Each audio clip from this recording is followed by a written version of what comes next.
Nós somos a primeira igreja batista em Itapevi. Que a mensagem a seguir possa abençoar sua vida. Hoje nós iremos dar início à mensagem 7 princípios sobre liderança. Nesta manhã, nós veremos 4 princípios e no próximo domingo veremos mais 3 princípios. Estes princípios que veremos foram extraídos dos ensinos de Jesus Cristo. E eles devem fazer parte do exercício de nossa liderança. Nós desejamos liderar como Cristo. E para isso precisamos exercer então um modelo de liderança pastoral e entendemos e vimos durante este mês que o líder é aquele que exerce um poder serviço. O líder é servo antes de tudo. E nós veremos então 4 princípios de um líder servo, de um líder que lidera a partir do modelo de Jesus, o modelo de liderança pastoral. O primeiro princípio que eu gostaria de destacar nesta manhã é: submeta o seu coração. Submeta o seu coração. Este princípio baseia-se na história de Jesus sobre a escolha de lugares de honra num banquete. Então eu quero ler com vocês o texto que se encontra em Lucas, capítulo 14, do verso 7 ao verso 11. Você pode acompanhar pela Bíblia, você pode acompanhar pela tela, ou através do seu aplicativo. Lucas, capítulo 14, do verso 7 ao verso 11. Diz a palavra do Senhor: quando notou como os convidados escolhiam os lugares de honra à mesa, Jesus lhes contou esta parábola. Quando alguém o convidar para um banquete de casamento, não ocupe o lugar de honra, pois pode ser que tenha sido convidado alguém de maior honra do que você. Se for assim, aquele que convidou os dois virá e lhe dirá: dê o lugar a este. Então, humilhado, você precisará ocupar o lugar menos importante. Mas quando você for convidado, ocupe o lugar menos importante, de forma que quando vier aquele que o convidou, diga-lhe: amigo, passe para um lugar mais importante. Então você será honrado na presença de todos os convidados, pois todo que se exalta será humilhado, e o que se humilha será exaltado. Este texto nos ensina que os líderes servos se enxergam com humildade. Por isso não buscam os melhores lugares, eles não buscam glória para si mesmos. Eles não buscam sentar no lugar de honra para que as pessoas possam olhar para ele e dessa forma compreender ou vê-lo como alguém com maior honra. Eles não se veem como merecedores de maior honra que as demais pessoas. O líder que é servo, ele se vê em igualdade com todos aqueles a quem lidera, com todos os seus voluntários, com todos aqueles com quem ele compartilha a vida. Líderes e voluntários servos deixam com o anfitrião a escolha daqueles que ocuparão a mesa principal da organização em que estão inseridos. Pense, líderes servos, funcionários servos, eles não tentam subir por seus esforços próprios. Eles não tentam alcançar uma promoção manipulando o sistema ou atropelando os colegas de trabalho. Líderes servos, empregados servos, funcionários servos, como eu disse, todos lideram. Em todo e qualquer lugar onde estiver, você é um líder. E você, então, quando lidera, você não deve fazer na busca de honra e de glória, mas você deve servir por amor. E na medida que você vive isto, e é isto que a parábola de Jesus ensina, você então será um dia assim, chamado pelo seu chefe, você será chamado por aquele que está na liderança, seja da igreja, aonde você estiver, aquela pessoa te colocará num lugar de honra, porque reconhecerá o teu serviço prestado em amor, em dedicação. Você não precisa tentar manipular, tentar ocupar o lugar do seu chefe ou daquele que está acima de você através da sua própria força. Sirva, é isso que Jesus está dizendo. Sirva e no tempo certo o anfitrião te colocará no lugar de honra. Sirva e servir é suficiente para aquele que tem um coração de servo. Eu quero ler com vocês para que você entenda o Salmo 139, versículo 23 e 24, o que significa submeter, então, o coração. Diz assim o salmista: sonda-me, ó Deus, e conhece o meu coração, prova-me, e conhece as minhas inquietações, vê se em minha conduta algo que te ofende e dirige-me pelo caminho eterno. O salmista está pedindo para que Deus possa sondar o seu coração. Ele está pedindo para que Deus o olhe por dentro e busque dentro dele se existem condutas que não são corretas, condutas que não são éticas, condutas que possam estar ofendendo ao próprio Deus. Então ele pede para que Deus ajude-o a corrigir suas condutas erradas, caso as tenha, dirigindo então pelo caminho eterno. E assim como o salmista, o que Jesus está nos ensinando através daquela parábola é que nós precisamos manter o nosso coração sob o controle. Nós não podemos permitir que o nosso coração se exalte e comece a querer buscar glória para si. Nós não podemos permitir que o nosso coração se torne soberbo e comece a se considerar digno de maior honra que o outro. Que comecemos a olhar para nós achando que somos melhores ou maiores do que qualquer outro ser humano. E por isso se faz necessário que nós tenhamos esta mesma oração do salmista. Que Deus possa estar sempre nos sondando, que Deus possa estar sempre olhando o nosso homem interior e nos ajudando a enxergar aquilo que está dentro de nós mesmos, que às vezes não percebemos. Não percebemos o nosso próprio orgulho, não percebemos muitas vezes a soberba que vai crescendo dentro de nós, o desejo de ocupar um lugar que não nos foi dado, o desejo de ocupar um lugar que não nos pertence, o desejo de tentar manobrar de alguma forma para sentar no lugar de honra, ou num local que não nos pertence. E é interessante que nós temos que fazer este exercício constantemente. Porque nós não tropeçamos nas grandes pedras, nós tropeçamos nas pequenas. E nas pequeninas pedras a gente vai caindo, não vamos percebendo, e aquilo vai tomando conta de nosso ser. Até que chegará o dia que a gente acabar tropeçando-se numa grande pedra, porque os nossos olhos já não veem mais. Portanto, é importante que nós tenhamos sempre esta oração. Senhor, sonde os nossos corações, sonde o meu coração, prova-me, Senhor.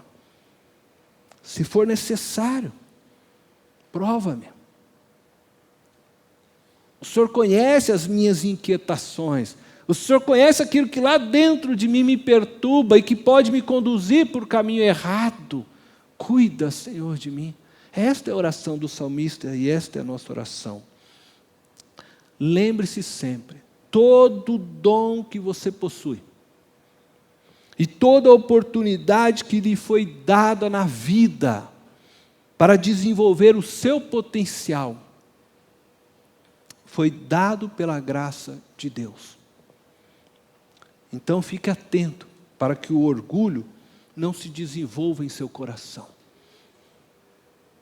Para que você não se considere melhor porque você acha que tem um dom melhor, porque você estudou numa escola melhor, porque você cresceu num lar melhor.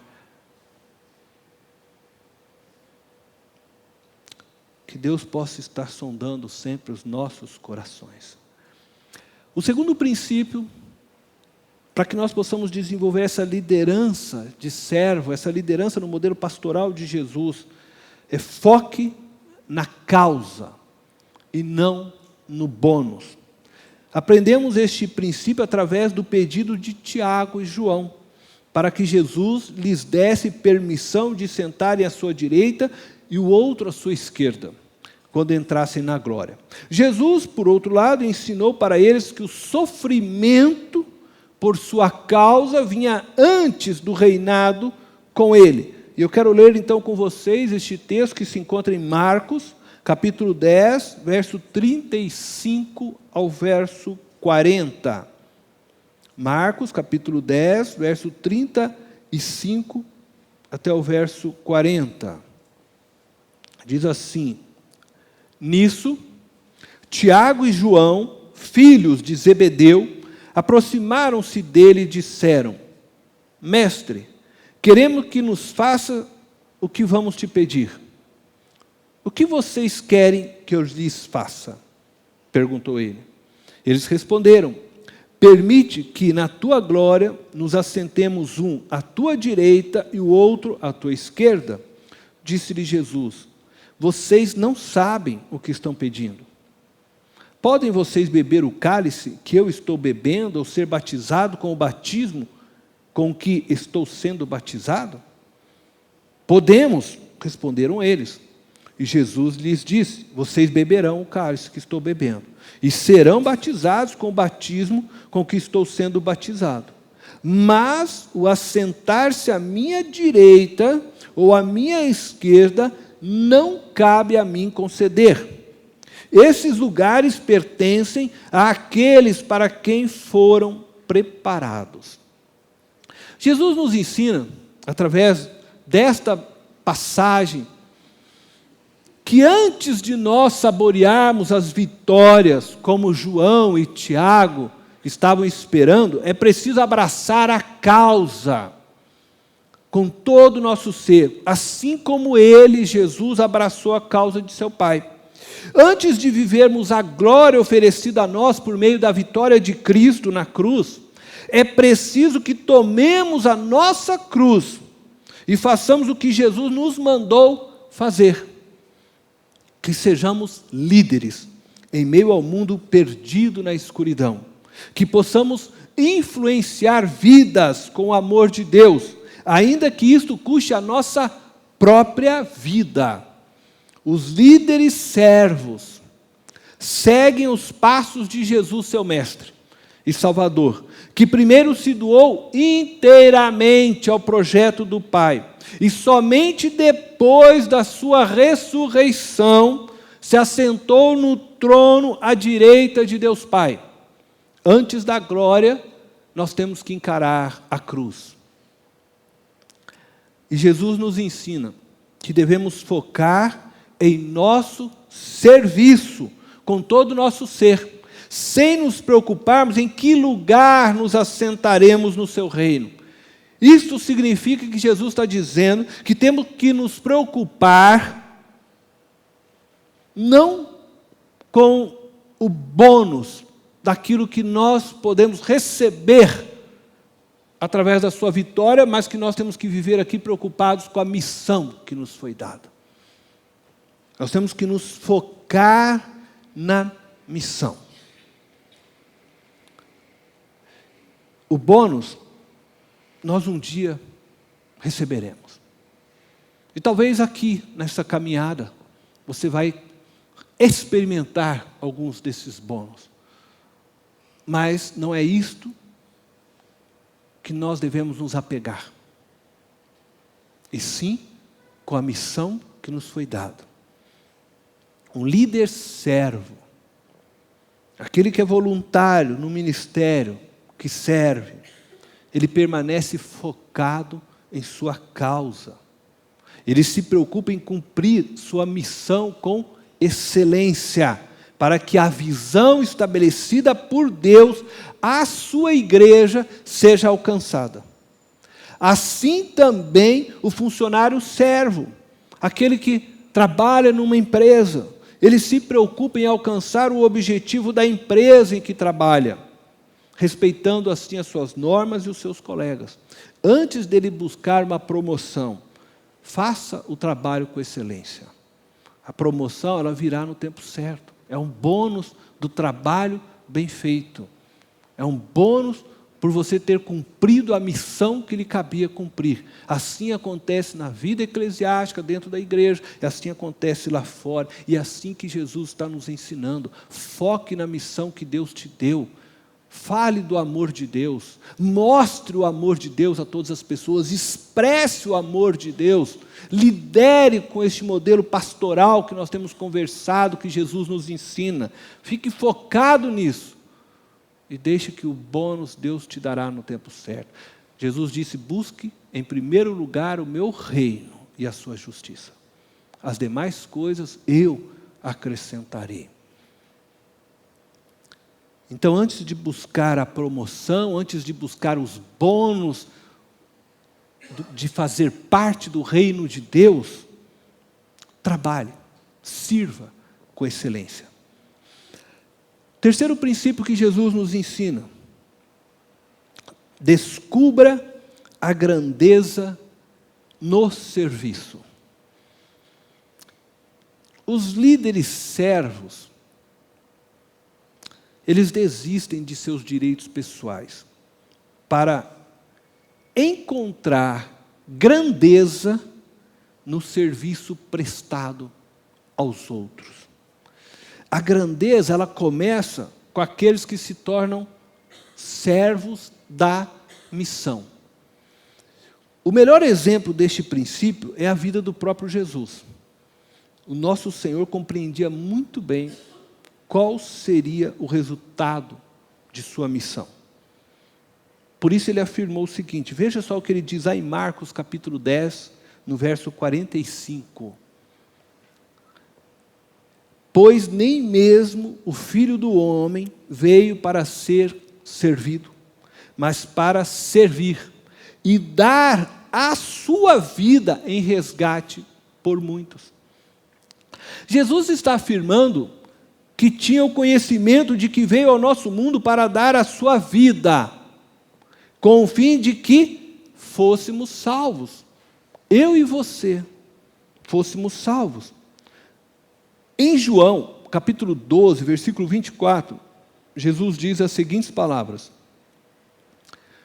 digo-lhes verdadeiramente que se o grão de trigo não cair na terra e não morrer, continuará ele só, mas se morrer, dará muito fruto. Jesus sabia que a sua morte redundaria em vida para muitos. E eu diria que isto tornou viável, talvez até suportável, toda a dor que Jesus passou antes e durante a cruz. Pois ele sabia do resultado que isto iria trazer. Então, Jesus poderia, sim, saber que aquela dor era passageira e que haveria de vir uma alegria indescritível, após a sua morte, porque muitas vidas seriam salvas. A família cresceria, muitos filhos seriam adotados por meio da sua morte. Jesus sabia, e eu acredito pessoalmente que uma pessoa, ela só consegue perceber a grandeza do serviço que está fazendo quando ela consegue enxergar e compreender o seu serviço dentro do todo em que este serviço está inserido. Jesus, ele sabia de tudo que estava implicado no seu sacrifício, no servir. E ele vai anunciando isso a nós. Ele sabia que a sua morte traria benefício ao ser humano, à humanidade, a toda a criação, ao universo, restabeleceria a ordem de todas as coisas, poria fim ao caos gerado pelo homem no Éden. E, portanto, ele se sacrifica, ele se doa inteiramente e plenamente.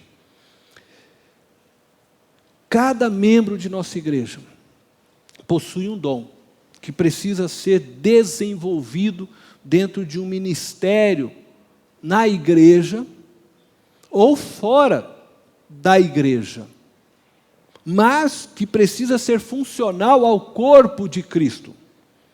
Quando você serve um dos ministérios de nossa igreja, você está trabalhando para que a nossa igreja possa realizar a sua missão e alcançar a visão que Deus nos deu. Se você consegue enxergar isso, como Jesus conseguia entender que a sua morte traria vida a todas as pessoas, que todo o trabalho que você faz aqui é importante, e não importa se é o trabalho de limpar um banco, se é o trabalho só de passar as mensagens que estão ali no retroprojetor, se o seu trabalho é liderar um grupo pequeno, não importa qual o exercício do ministério, qual o serviço que você faz aqui, mas tudo que você faz aqui redunda para o cumprimento da missão da igreja. É uma soma, começa pela pessoa que está no estacionamento, que está cuidando do seu carro e que permite que você possa sentar aqui sossegado e saber que alguém está olhando o seu veículo para você. Passa pela recepção, pelas pessoas que estão ali recebendo, que quando você entrar aqui recebe um sorriso e já te deixa um pouco mais à vontade dentro da igreja para ouvir aquilo que Deus irá ministrar. E assim cada ministério, quando você consegue entender o valor daquilo que você está fazendo para o todo, você faz com maior dedicação e você faz com excelência. Porque você compreende o que está fazendo e qual parte você é dentro do organismo, dentro deste corpo de Cristo. Na medida que nós, a PIB de Itapevi, a partir de cada um de seus membros, trabalha para realizar a sua missão e visão, nós estamos trabalhando em parceria com as diversas igrejas, das mais diversas denominações espalhadas pelo mundo, para que a missão dada por Cristo à sua igreja seja alcançada. E a visão do Pai em estabelecer um reino, onde a força motriz desse reino, o amor, seja estabelecido. O que fazemos tem um valor indescritível para a construção deste maravilhoso reino, o reino de Deus. Não importa o que você faz, mas o que você faz soma para a construção do reino de Deus no mundo e neste universo. Por isso que você faz é importante. E faça com excelência, faça com amor. Se você compreender essa verdade, eu acredito que você será um líder servo, um voluntário servo, um funcionário servo na sua empresa, que passará a servir seus colegas de trabalho, o seu próximo, o seu irmão, sem se importar com a sua posição na hierarquia da empresa ou da igreja. Mas você faz porque você sabe o grande propósito daquilo que você está fazendo. Você entende a missão sua dentro de toda a visão do reino de Deus. Se for preciso se abaixar para pegar um papel que algum cliente ou algum irmão derrubou, jogou no chão, você irá se abaixar e pegar, sem se sentir humilhado por isso. Simplesmente para manter o lugar limpo, porque você compreende a missão da qual você faz parte. do projeto de Deus, a qual você foi chamado. E você fará isso porque tem visão da importância de todos também, dentro da empresa e de tudo que se refere à organização, seja da igreja onde você está. Porque você tem uma visão do mundo que ultrapassa a sua própria existência. Quarto princípio. Corra riscos calculáveis. Jesus deixou sua glória e se fez homem. Andou em nosso meio como qualquer homem. Jesus correu riscos calculáveis para cumprir sua missão. Ele foi tentado por Satanás. Ele foi perseguido pelos religiosos, que quase o mataram antes do tempo. Seus discípulos o tentaram fazer desistir da ideia de morrer, sendo que ele sabia que precisava morrer. Sofreu com a morte de seu amigo Lázaro. Sofreu também por compaixão diversas vezes, ao ver outras pessoas sofrendo. Muitas coisas poderiam tê-lo feito desistir da cruz, mas ele permaneceu firme em sua jornada até a cruz. Em João, capítulo 13, versículo 3, diz as seguintes palavras: Jesus sabia que o Pai havia colocado todas as coisas debaixo do seu poder. Jesus sabia. E que viera de Deus e que estava voltando para Deus. Os líderes servos, eles podem aceitar riscos calculáveis, servindo a outros, porque confiam que Deus está no controle de suas vidas. Jesus sabia que o Pai havia colocado todas as coisas debaixo do seu poder. Ele sabia que o Pai estava no controle. Ele sabia que viera de Deus e que ele estava voltando para Deus. Essa confiança, ela é demonstrada de duas formas. Nós podemos demonstrá-la, primeiro, no serviço efetuado em amor.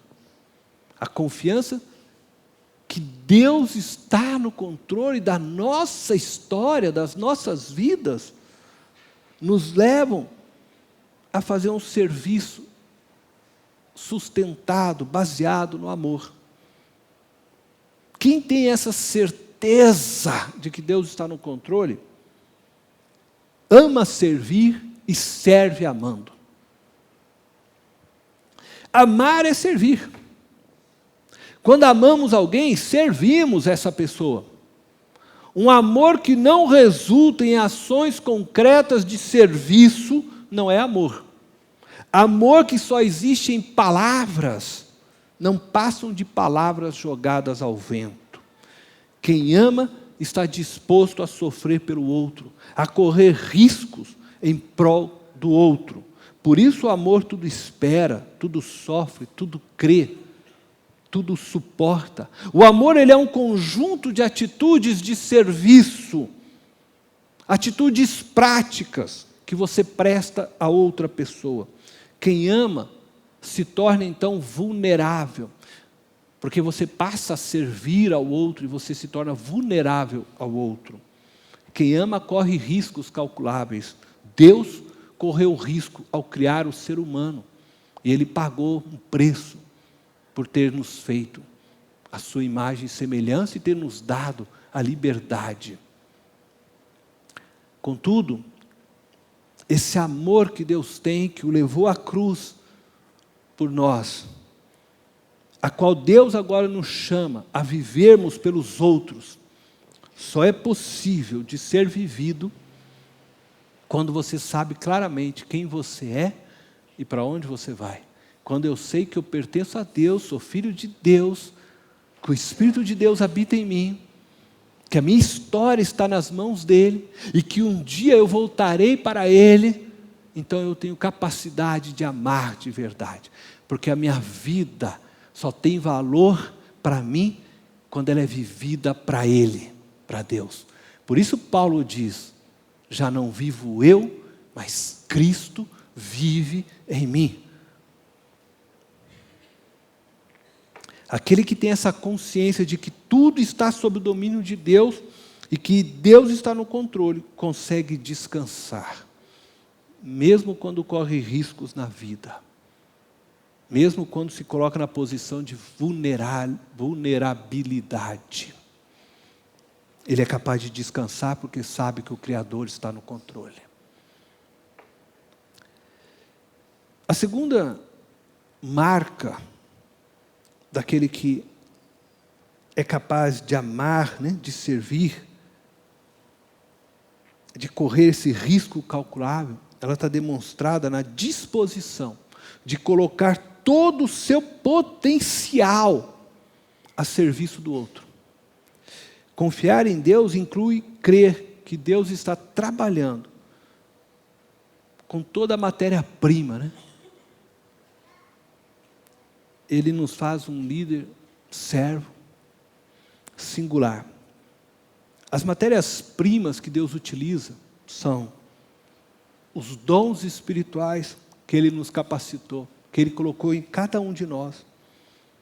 É a experiência que cada um de nós tem em particular, é singular. A sua história, a sua formação, a sua educação, a escola por onde você passou, o que você aprendeu durante a sua vida, a sua experiência ela é única. E Deus usa da sua experiência. O seu estilo relacional, sua maneira de se relacionar com as pessoas. Alguns, né, mais fechados, outros mais abertos. Mas Deus utiliza disso. As suas habilidades vocacionais. E a sua paixão, né? Aquilo que queima dentro de você, que você gosta de realizar. Deus usa de tudo isso para que você possa amar e servir a outros. Então, correr riscos significa sair de sua passividade e tomar iniciativas para realizar algo inusitado na vida de alguém, na vida da sua igreja, na vida da sua empresa, onde você trabalha.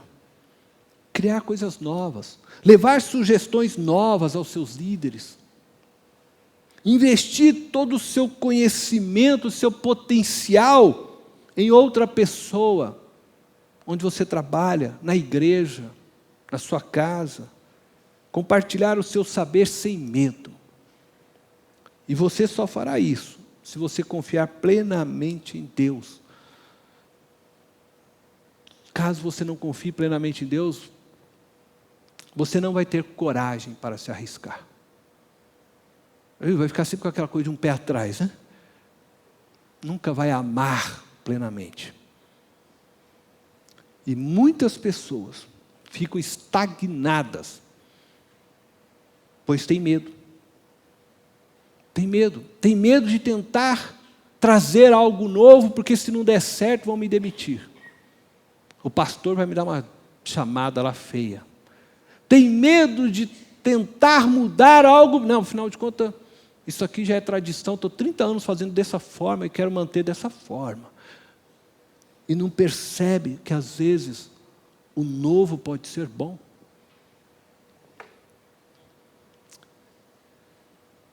Alguns porque tem medo de perder até a posição, né? Está lá na empresa, né? Eu vou tentar alguma coisa nova, meu chefe não gostar, pronto, perco até o emprego.